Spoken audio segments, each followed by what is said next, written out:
Feliz y bendecido día, aprendiendo un curso de milagros.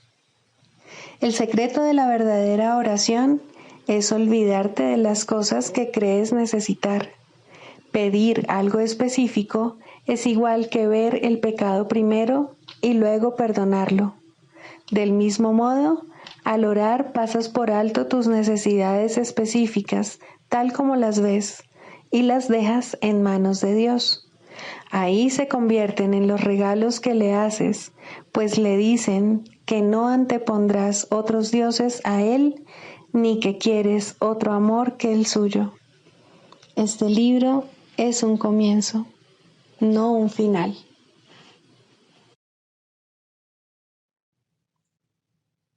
Del prefacio, que postula, párrafo 3. Del conocimiento y de la percepción surgen dos sistemas de pensamiento distintos que se oponen entre sí en todo. En el ámbito del conocimiento no existe ningún pensamiento aparte de Dios, porque Dios y su creación comparten una sola voluntad.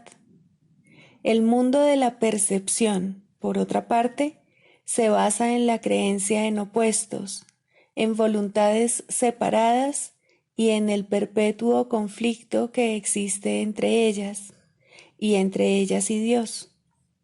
Lo que la percepción ve y oye parece real porque sólo admite en la conciencia aquello que concuerda con los deseos del perceptor.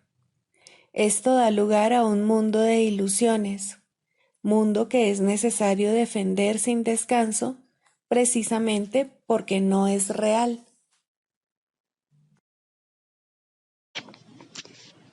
Introducción. Este es un curso de milagros, es un curso obligatorio. Solo el momento en que decides tomarlo es voluntario. Tener libre albedrío no quiere decir que tú mismo puedas establecer el plan de estudios. Significa únicamente que puedes elegir lo que quieres aprender en cualquier momento dado. Este curso no pretende enseñar el significado del amor, pues eso está más allá de lo que se puede enseñar. Pretende, no obstante, despejar los obstáculos que impiden experimentar la presencia del amor, el cual es tu herencia natural.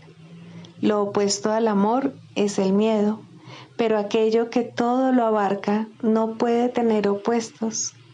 Este curso puede, por lo tanto, resumirse muy simplemente de la siguiente manera. Nada real puede ser amenazado. Nada irreal existe. En esto radica la paz de Dios.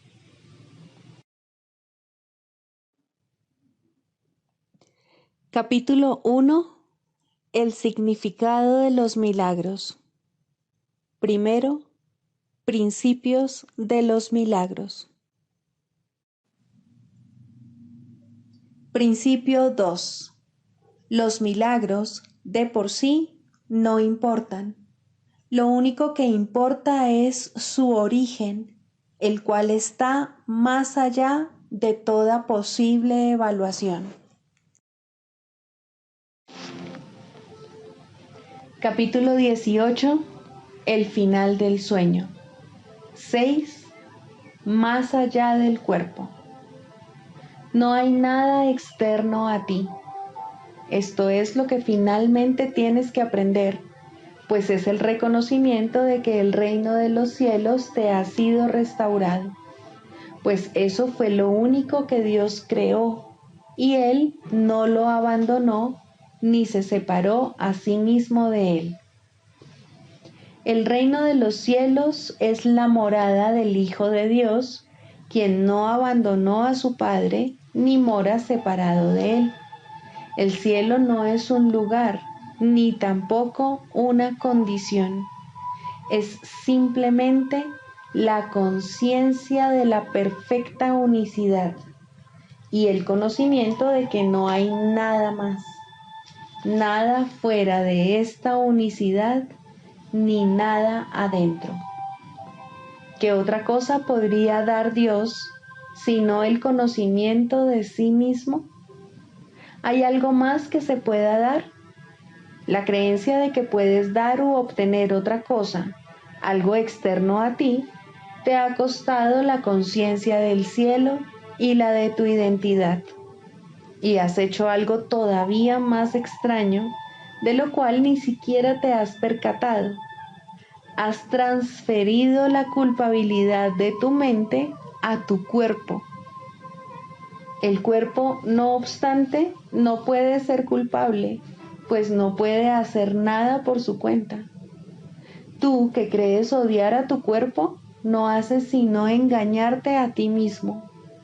Odias a tu mente, pues la culpabilidad se ha adentrado en ella y procura mantenerse separada de la mente de tu hermano, lo cual no puede hacer. Las mentes están unidas, los cuerpos no. Solo al atribuirle a la mente las propiedades del cuerpo, parece posible la separación. Y es la mente la que parece ser algo privado y estar fragmentada y sola. Proyecta su culpabilidad, que es lo que la mantiene separada, sobre el cuerpo, el cual sufre y muere, porque se le ataca a fin de mantener viva la separación en la mente e impedir que conozca su identidad. La mente no puede atacar, pero puede forjar fantasías y ordenarle al cuerpo que las exteriorice. Mas lo que el cuerpo hace nunca parece satisfacer a la mente. A menos que la mente crea que el cuerpo está realmente exteriorizando sus fantasías, lo atacará proyectando aún más culpabilidad sobre él. En esto la mente está claramente engañada. No puede atacar, pero sostiene que sí puede. Y para probarlo, se vale de lo que hace para hacerle daño al cuerpo. La mente no puede atacar, pero puede engañarse a sí misma. Y eso es todo lo que hace cuando cree que ha atacado al cuerpo. Puede proyectar su culpabilidad, pero no puede deshacerse de ella proyectándola. Y aunque es obvio que puede percibir la función del cuerpo erróneamente, no puede cambiar la función que el Espíritu Santo le asignó a éste. El cuerpo no es el fruto del amor. Aún así, el amor no lo condena y puede emplearlo amorosamente, respetando lo que el Hijo de Dios engendró y utilizándolo para salvar al Hijo de sus propias ilusiones. ¿No te gustaría que los medios de la separación fueran reinterpretados como medios de salvación y se usasen para los fines del amor? ¿No le darías la bienvenida y le prestarías tu apoyo a este intercambio de fantasías de venganza por tu liberación de ellas? La percepción que tienes del cuerpo puede ser ciertamente enfermiza, pero no debes proyectar eso sobre él, pues tu deseo de hacer que lo que no tiene la capacidad de destruir sea destructivo no puede tener ningún efecto real. Lo que Dios creó solo puede ser como Él quiere que sea, pues así lo dispone su voluntad. Tú no puedes hacer que su voluntad sea destructiva. Puedes, no obstante, forjar fantasías en las que tu voluntad entra en conflicto con la suya, pero eso es todo. Es una locura usar el cuerpo como chivo expiatorio sobre el que descargar tu culpabilidad, dirigiendo sus ataques y culpándolo luego por lo que tú mismo quisiste que hiciese. Es imposible exteriorizar fantasías, pues éstas siguen siendo lo que tú deseas y no tienen nada que ver con lo que el cuerpo hace. El cuerpo no sueña con ellas y lo único que éstas hacen es convertirlo en un lastre en vez de en algo útil, pues las fantasías han hecho de tu cuerpo tu enemigo, algo débil, vulnerable y traicionero, merecedor del odio que le tienes. ¿De qué te ha servido todo esto? Te has identificado con eso que odias, el instrumento de venganza y la aparente fuente de tu culpabilidad. Le has hecho esto a algo que no tiene significado, proclamándolo la morada del Hijo de Dios y haciendo luego que se vuelva contra él. Este es el anfitrión de Dios que tú has engendrado, y ni Dios ni su Santísimo Hijo pueden hospedarse en una morada donde reina el odio y donde tú has sembrado semillas de venganza, violencia y muerte. Esa cosa que engendraste para que estuviese al servicio de tu culpabilidad se interpone entre ti y otras mentes.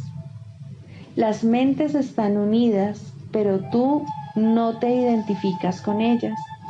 Te ves a ti mismo encerrado en una celda aparte, aislado e inaccesible, y tan incapaz de establecer contacto con otros como de que otros lo establezcan contigo.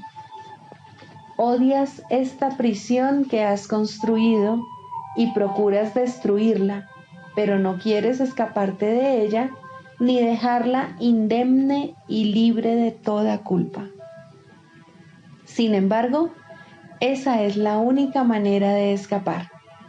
La morada de la venganza no es tu hogar. El lugar que reservaste para que albergase a tu odio no es una prisión, sino una ilusión de ti mismo. El cuerpo es un límite que se le impone a la comunicación universal, la cual es un atributo eterno en la mente. Mas la comunicación es algo interno. La mente se extiende hasta sí misma. No se compone de diferentes partes que se extienden hasta otras. No sale afuera. Dentro de sí misma es ilimitada y no hay nada externo a ella. Lo abarca todo. Te abarca completamente. Tú te encuentras dentro de ella y ella dentro de ti. No hay nada más en ninguna parte, ni jamás lo habrá. El cuerpo es algo externo a ti y solo da la impresión de rodearte, de aislarte de los demás y de mantenerte separado de ellos y a ellos de ti. Pero el cuerpo no existe. No hay ninguna barrera entre Dios y su Hijo no puede estar separado de sí mismo, salvo en ilusiones. Esa no puede ser su realidad, aunque Él crea que lo es.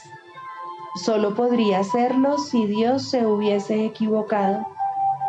Dios habría tenido que crear de modo diferente y haberse separado de su Hijo para que eso fuese posible.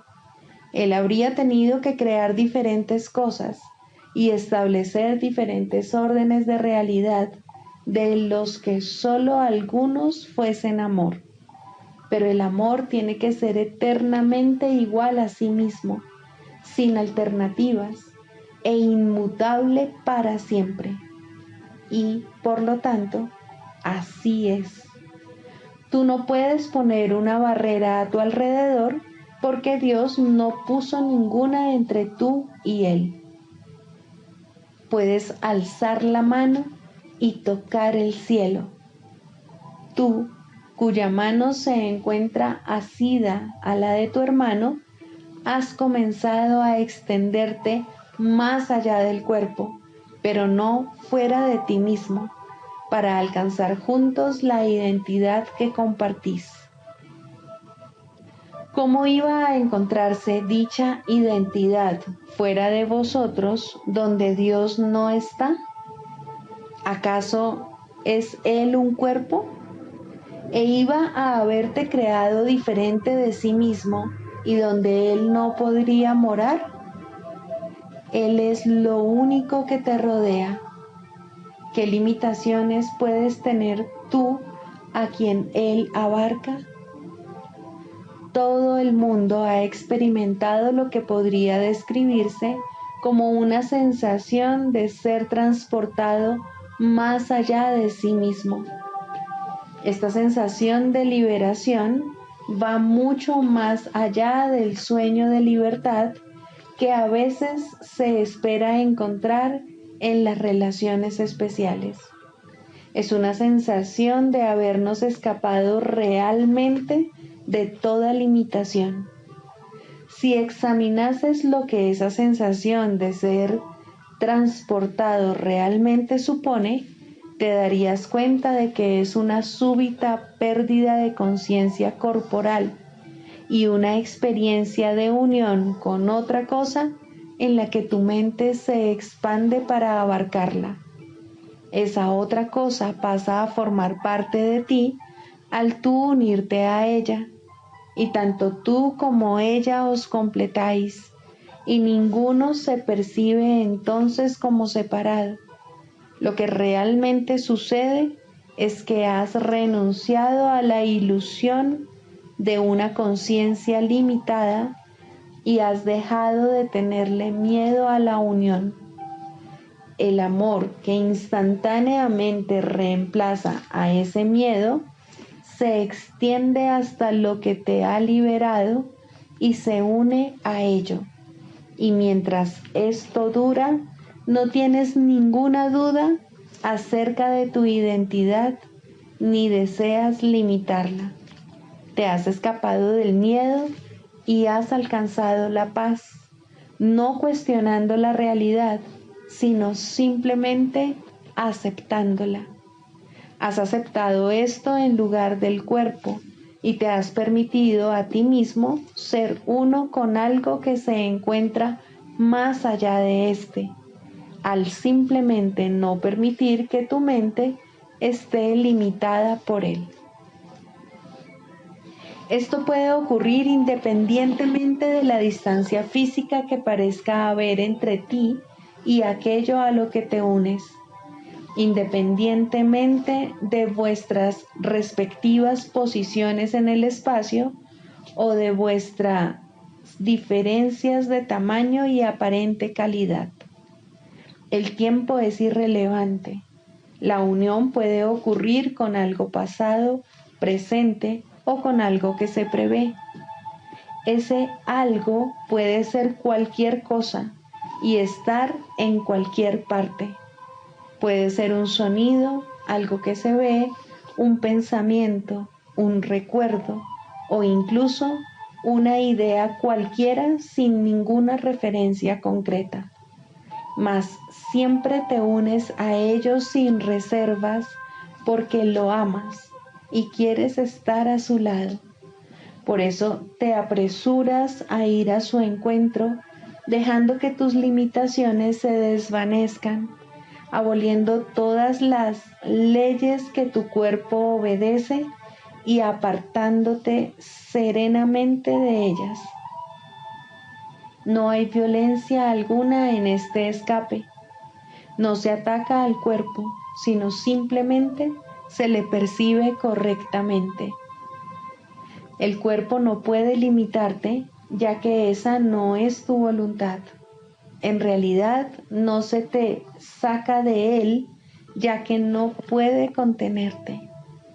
Te diriges hacia donde realmente quieres estar, adquiriendo, no perdiendo, una sensación de ser. En estos instantes en que te liberas de toda restricción física, experimentas mucho de lo que sucede en el instante santo. Un levantamiento de las barreras del tiempo y del espacio, una súbita experiencia de paz y alegría. Mas, por encima de todo, pierdes toda conciencia del cuerpo y dejas de dudar acerca de si todo esto es posible o no. Es posible porque tú lo deseas. En la súbita expansión de conciencia que tiene lugar, solo con que tú lo desees, reside el irresistible atractivo del instante santo. Te exhorta a que seas tú mismo en la seguridad de su abrazo.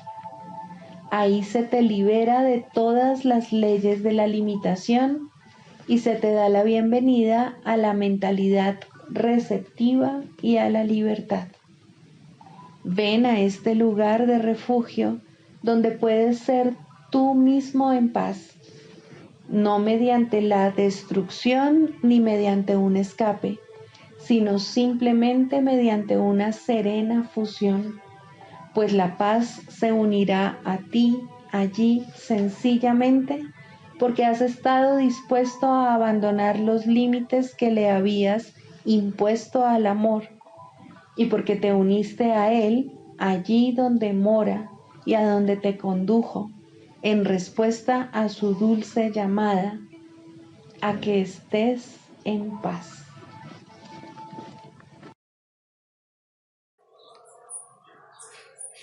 ¿Qué es el perdón? El perdón reconoce que lo que pensaste que tu hermano te había hecho, en realidad nunca ocurrió. El perdón no perdona pecados otorgándoles así realidad. Simplemente ve que no hubo pecado y desde este punto de vista, todos tus pecados quedan perdonados.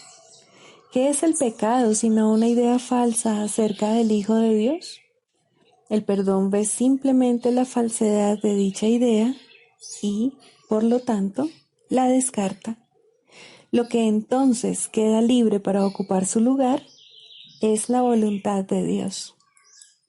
Un pensamiento que no perdona es aquel que emite un juicio que no pone en duda a pesar de que es falso. La mente se ha cerrado y no puede liberarse. Dicho pensamiento protege la proyección, apretando aún más sus cadenas, de manera que las distorsiones resulten más sutiles y turbias, menos susceptibles de ser puestas en duda y más alejadas de la razón. ¿Qué puede interponerse entre una proyección fija y el objetivo que ésta ha elegido como su deseada meta? Un pensamiento que no perdona hace muchas cosas. Persigue su objetivo frenéticamente, retorciendo y volcando todo aquello que cree que se interpone en su camino. Su propósito es distorsionar, lo cual es también el medio por el que procura alcanzar ese propósito. Se dedica con furia a arrasar la realidad sin ningún miramiento por nada que parezca contradecir su punto de vista. El perdón, en cambio, es tranquilo y sosegado y no hace nada. No ofende ningún aspecto de la realidad ni busca tergiversarla para que adquiera apariencias que a él le gusten. Simplemente observa, espera y no juzga. El que no perdona se ve obligado a juzgar, pues tiene que justificar el no haber perdonado. Pero aquel que ha de perdonarse a sí mismo debe aprender a darle la bienvenida a la verdad exactamente como ésta es. No hagas nada, pues, y deja que el perdón te muestre lo que debes hacer a través de aquel que es tu guía, tu salvador y protector, quien, lleno de esperanza, estás seguro de que finalmente triunfarás. Él ya te ha perdonado, pues esa es la función que Dios le encomendó. Ahora tú debes compartir su función y perdonar a aquel que Él ha salvado, cuya inocencia Él ve y a quien honra como el Hijo de Dios.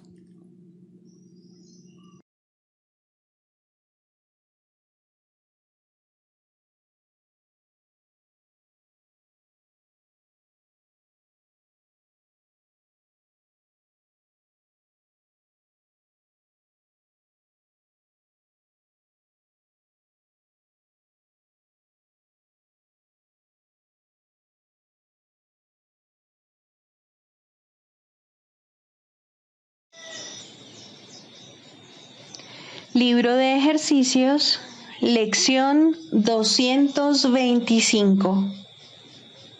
Dios es mi Padre y su Hijo lo ama. Padre, no puedo sino corresponder a tu amor, pues dar es lo mismo que recibir, y tú me has dado todo tu amor. Tengo que corresponder a Él, pues quiero tener plena conciencia de que es mío, de que arde en mi mente y de que en su benéfica luz la mantiene inmaculada, amada, libre de miedo y con un porvenir en el que solo se puede perfilar paz. Cuán apacible es el camino por el que a tu amoroso Hijo se le conduce hasta ti. Hermano mío, ahora hallamos esa quietud. El camino está libre y despejado.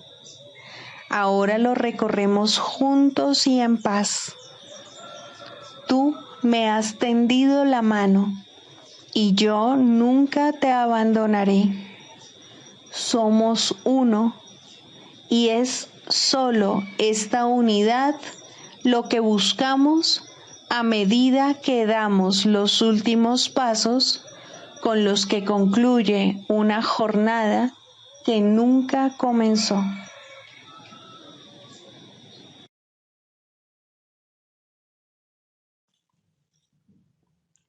Del Manual para el Maestro, pregunta 4.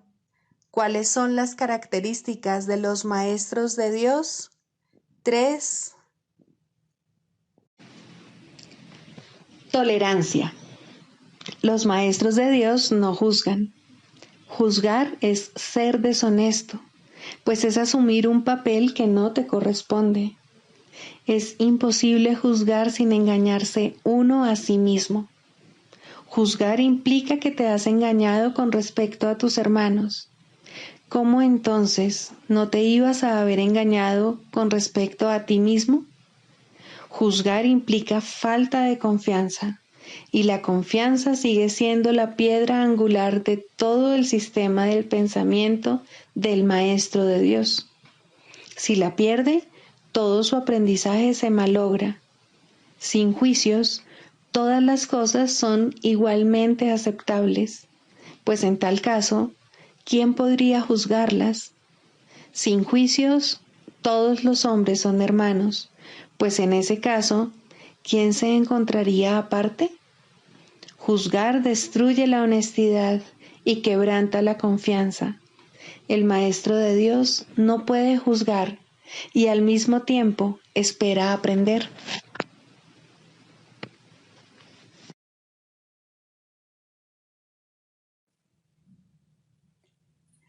Manual para el Maestro. 13. ¿Cuál es el verdadero significado del sacrificio? Aunque en la realidad el término sacrificio no tiene absolutamente ningún significado, en el mundo sí que lo tiene. Al igual que todas las cosas del mundo, su significado es temporal, y una vez que deje de haber necesidad de él, se disolverá finalmente en la nada de donde provino. De momento, su verdadero significado es una lección que tienes que aprender. Al igual que todas las demás lecciones, es una ilusión, puesto que en realidad no hay nada que aprender. Esta ilusión, no obstante, debe ser reemplazada por un mecanismo correctivo, otra ilusión que reemplace a la primera para que ambas puedan finalmente desaparecer. La primera ilusión que debe ser desplazada antes de que otro sistema de pensamiento pueda arraigarse es que abandonar las cosas de este mundo supone un sacrificio. ¿Qué podría ser esto sino una ilusión dado que el mundo en sí no es más que una ilusión? Se tiene que haber aprendido mucho, tanto para darse cuenta de que el mundo no tiene nada que ofrecer, como para aceptar este hecho. ¿Qué puede significar el sacrificio de lo que no es nada? No puede significar que como resultado de ello tengas menos. De acuerdo con el pensar del mundo, no hay sacrificio que no incluya al cuerpo. Piensa por un momento en aquello a lo que el mundo llama sacrificio.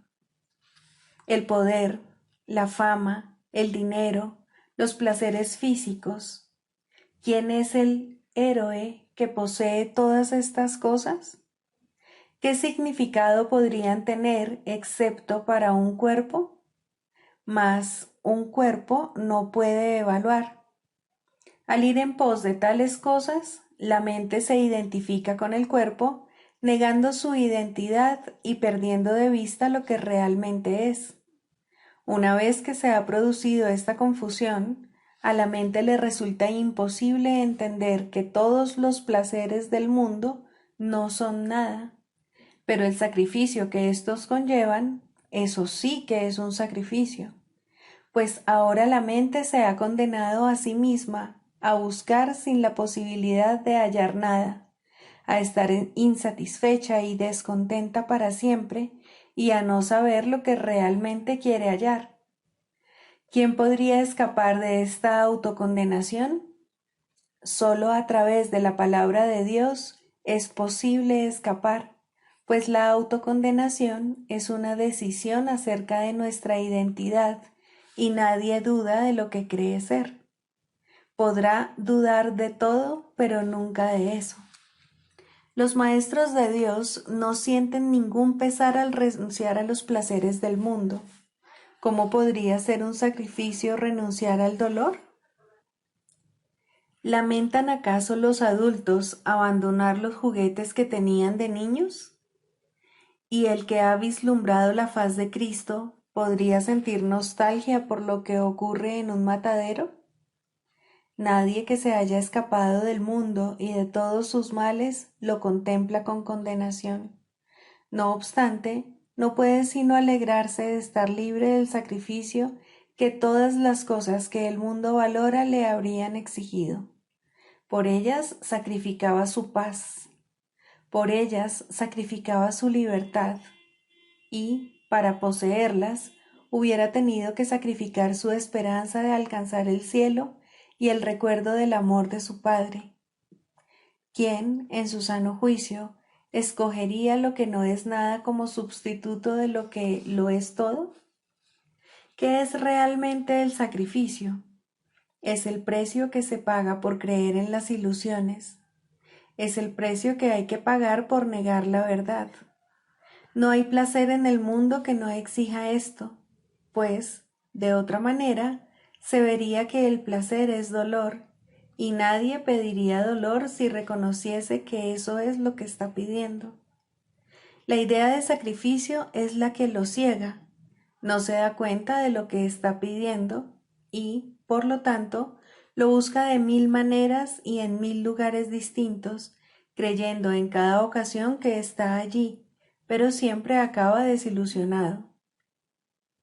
Busca, pero no halles, sigue siendo el decreto implacable de este mundo, y nadie que persiga los objetivos del mundo puede eludirlo.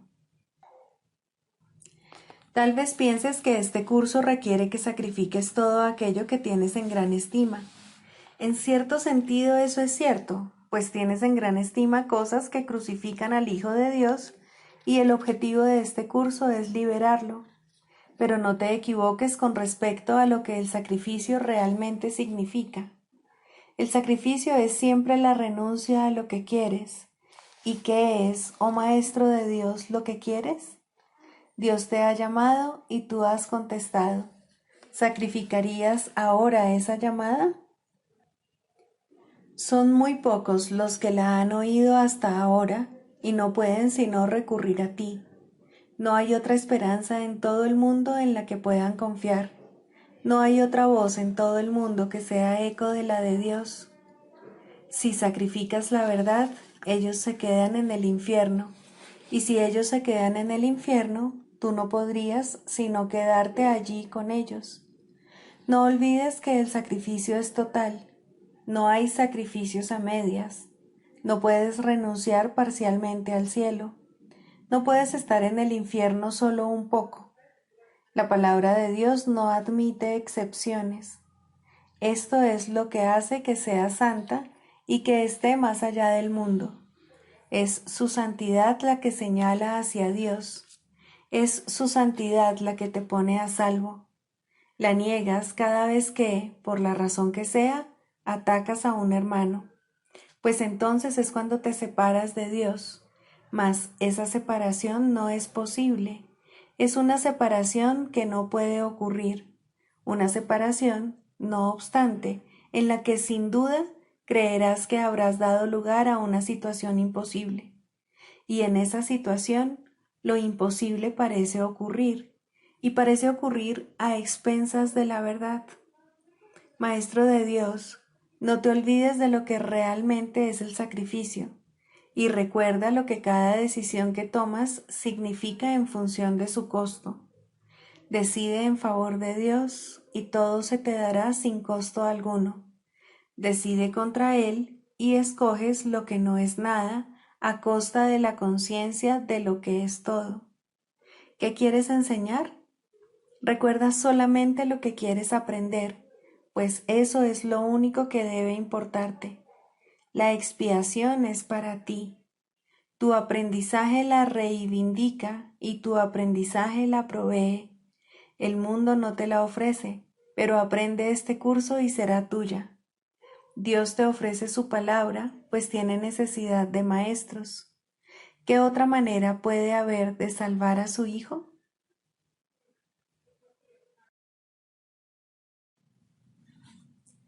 Manual para el maestro. Clarificación de términos.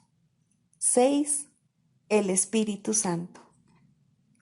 Jesús es la manifestación del Espíritu Santo, a quien Él invocó para que descendiese sobre la tierra después de su ascensión al cielo, es decir, después de haberse identificado completamente con el Cristo, el Hijo de Dios tal como Él lo creó.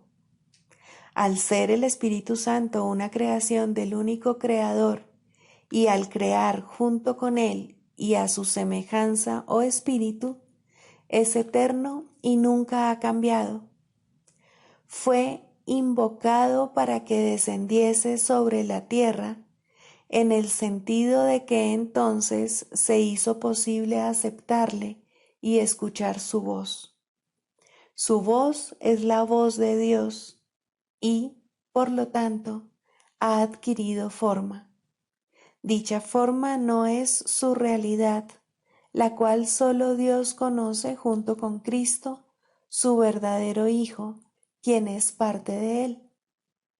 Al Espíritu Santo se le describe a lo largo del curso como aquel que nos ofrece la respuesta a la separación y nos trae el plan de la expiación, al asignarnos el papel especial que nos corresponde desempeñar en dicho plan y mostrarnos exactamente en qué consiste. Él ha designado a Jesús como el líder para llevar a cabo su plan, ya que Jesús fue el primero en desempeñar perfectamente su papel. Se le ha dado pleno poder en el cielo y en la tierra, y lo compartirá contigo cuando tú hayas desempeñado el tuyo. El principio de la expiación le fue dado al Espíritu Santo mucho antes de que Jesús lo pusiese en marcha.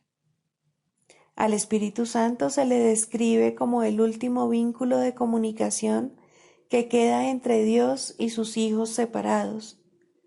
A fin de llevar a cabo esta función especial, Él ha asumido una doble función. Goza de conocimiento porque es parte de Dios, percibe porque fue enviado para salvar a la humanidad. Él es el gran principio corrector, el portador de la verdadera percepción, el poder intrínseco de la visión de Cristo.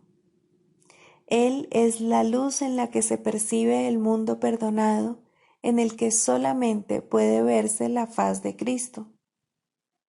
Él nunca se olvida del Creador ni de su creación.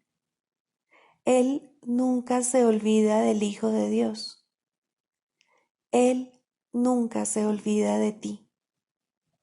Te brinda el amor de tu Padre en un eterno resplandor que nunca será extinguido, porque Dios mismo lo depositó ahí. El Espíritu Santo mora en la parte de tu mente, que es parte de la mente de Cristo.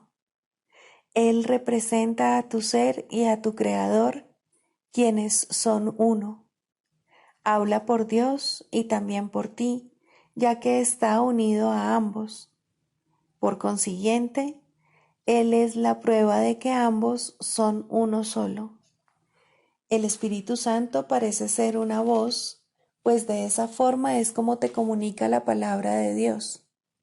Parece ser un guía por tierras lejanas, pues esa es la clase de ayuda que necesitas. Y también parece ser cualquier cosa que satisfaga las necesidades que creas tener. Pero Él no se engaña cuando te percibes a ti mismo atrapado por necesidades que no tienes. De ellas es de las que quiere liberarte. De ellas es de las que quiere ponerte a salvo. Tú eres su manifestación en este mundo. Tu hermano te invoca para que seas su voz junto con él. Por sí solo no puede ser el ayudante del Hijo de Dios, pues por sí solo no tiene ninguna función. Pero unido a ti es el resplandeciente Salvador del mundo, cuyo papel en la redención de éste tú has completado. Él te da las gracias a ti y a tu hermano, pues te elevaste con Él cuando Él empezó a salvar al mundo, y estarás con Él cuando el tiempo haya cesado y ya no quede ni rastro de los sueños de rencor en los que bailabas al compás de la exangüe música de la muerte, pues en su lugar se oirá el himno a Dios por unos momentos más. Y luego ya no se oirá más la voz, ya que no volverá a adoptar ninguna forma, sino que retornará a la eterna amorfía de Dios. Segundo, el proceso de la psicoterapia. Introducción. La psicoterapia es un proceso que cambia la manera en que uno se ve a sí mismo. En el mejor de los casos, este nuevo yo es un concepto más benévolo de uno mismo, pero no se puede esperar que la psicoterapia establezca qué es lo que es real. Esa no es su función. Si consigue abrirle paso a la realidad, ya ha logrado el máximo éxito posible.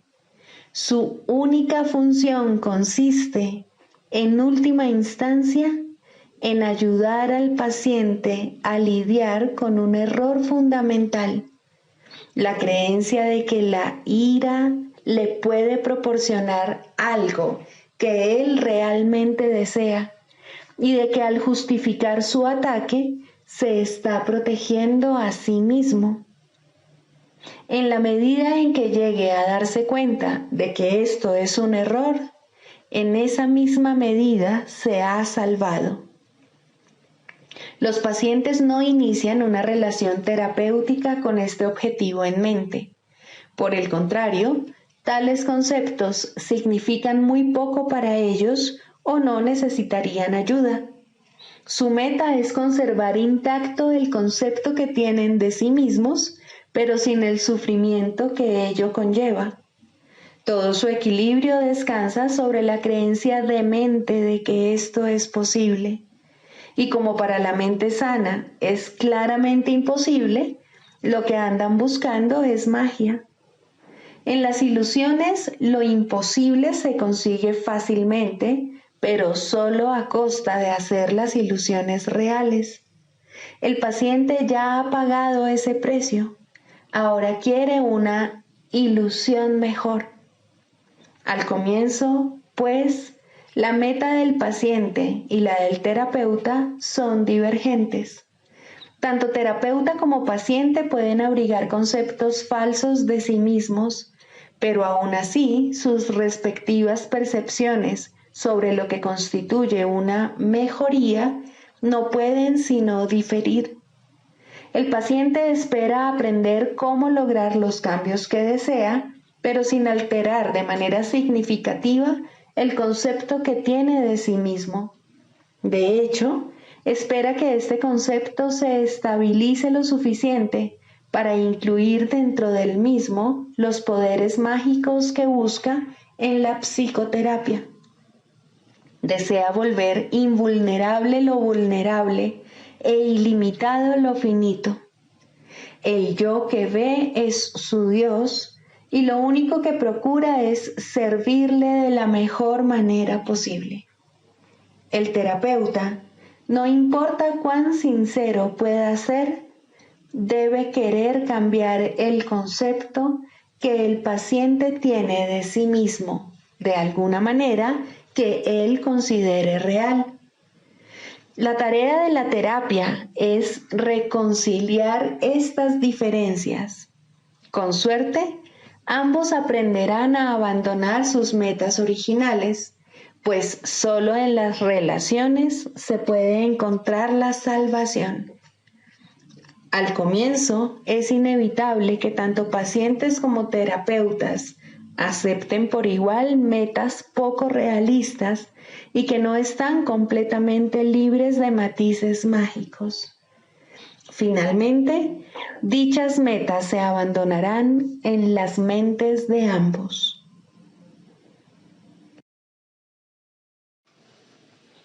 El canto de la oración. Tercero, orar por otros. Dijimos que siempre oras por ti mismo y así es. ¿Por qué entonces debes orar por otros? Y si debes hacerlo, ¿cómo lo debes hacer? Orar por otros, si se ha entendido correctamente, se convierte en el medio para eliminar la culpa que has proyectado sobre tu hermano y poder reconocer que no es él quien te está haciendo daño.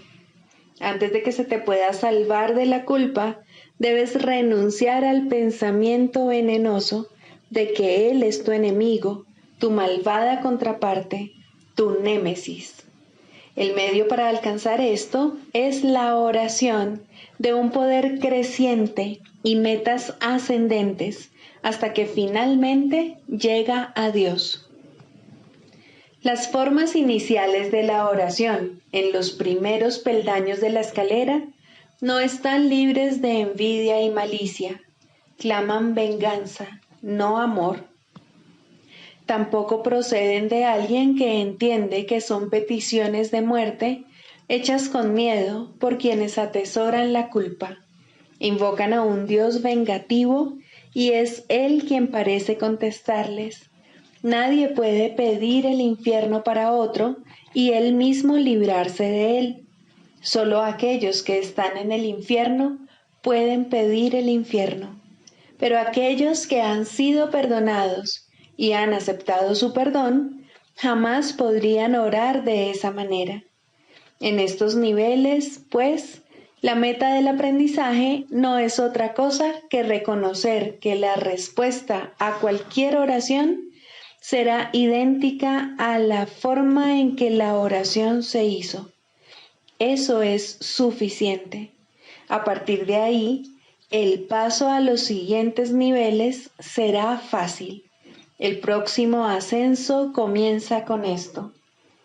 Lo que he pedido para mi hermano no es lo que querría para mí.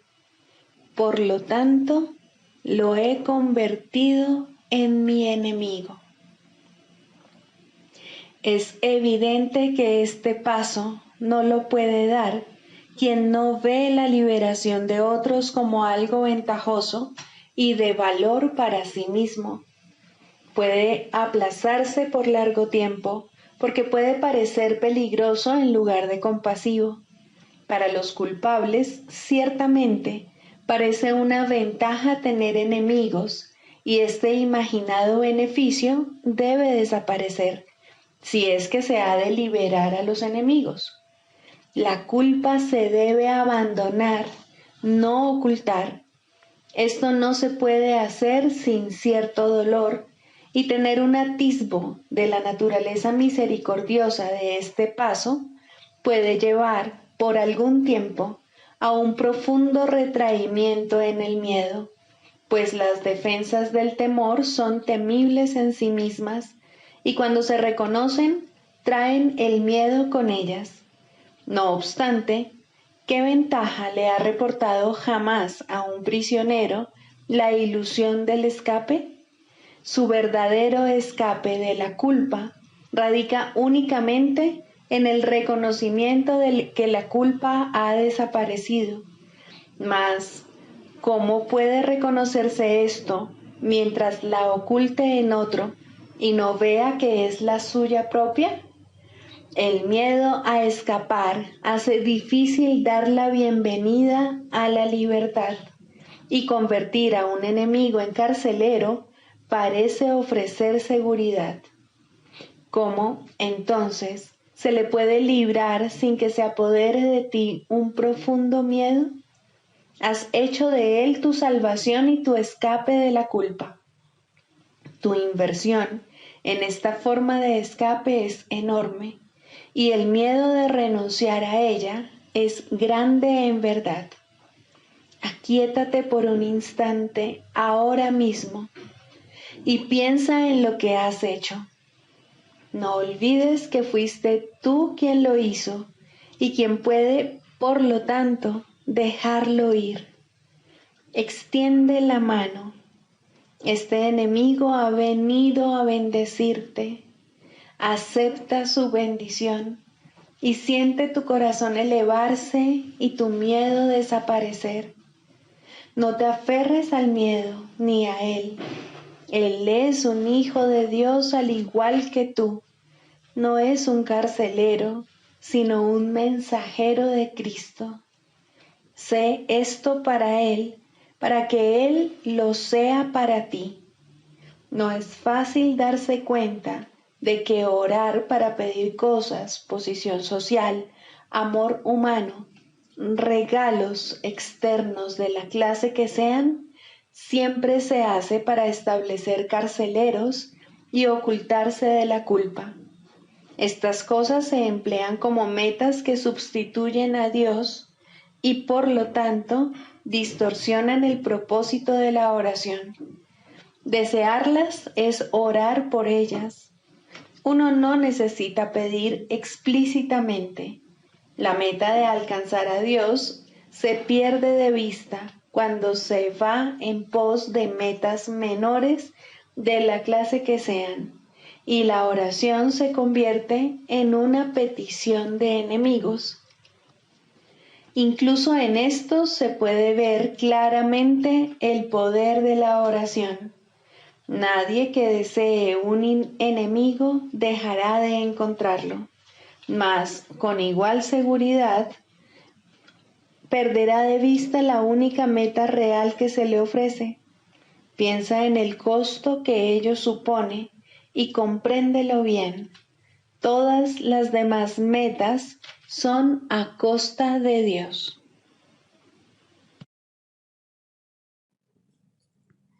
Sigamos a Jesús haciendo del perdón algo tan natural como respirar y algo tan vital como el aire.